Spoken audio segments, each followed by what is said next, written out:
So we've learnt an amazing Gemara today that talks about the various components of Torah.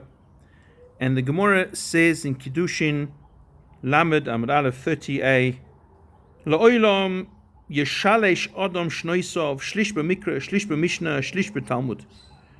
La'olam, certainly, always, forever, universally, or maybe for the world.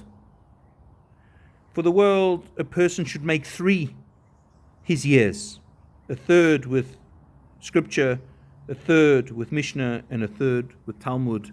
Rashi only comments on the third aspect called Talmud, and he says not Talmud, Gemara. Gemara, it's the logics and the reasons of the unspecified things of Mishnayos, of the Mishnayos, and to solve them in that which contradict this one to this one, where there's a contradiction between this one and this one. The question is, what are we learning over here? And the message, I think, is very clear. We think is very clear. We learned together and we came out with the following idea. A person should triple their lives. It doesn't say yashlish, which means divide into 3. It's yeshalesh. It's the intensive form in Hebrew, not the causative. To cause to be 3, it's to make into 3 in an intensive way. And a person has a life, and if they want to intensify that, they can intensify that at 3-fold. First one is in Mikra, which represents having a relationship with God's revelation, scripture, calling, readings, adds another third of a dimension of life. Mishnah, the word means to change, to review, to revise, to transform. It's an opportunity to, based on wisdom of sages, to think deeply, to think transformatively. And the third one is Talmud. Talmud means to learn. Says Rashi, the learning is not the main aspect. The main word is Gemara, from the word gamar, which means to complete. Complete.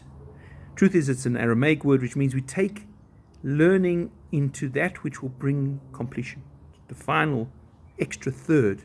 You know what it is? Says Rashi, it's to get logic and reason of that which the Mishnah had not spoken out. It's to find what we want to extract from the teachings, something which is logical, reasonable, tasty, significant, and relevant.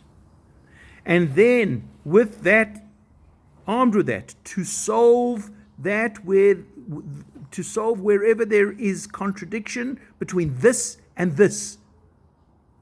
Not this and this, necessarily between this page and that page, this logic and that logic. No, to solve any contradiction between this person and this person, this context and that context, this dispute and that dispute, this people and that people, this worldview and that worldview.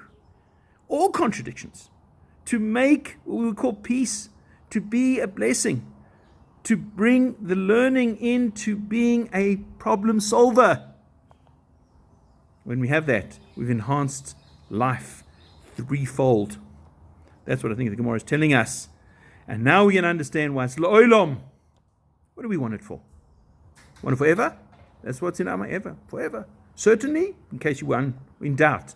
No, what's our ultimate goal? What's our ultimate purpose of a relationship with God, and of a relationship with self, and of a relationship with that which is outside of ourselves? It's La'olam. La'olam yeshalesh adam shnoisov shlish b'mikra, shlish b'mishnah, shlish b'talmud, says Rashi, b'gemara.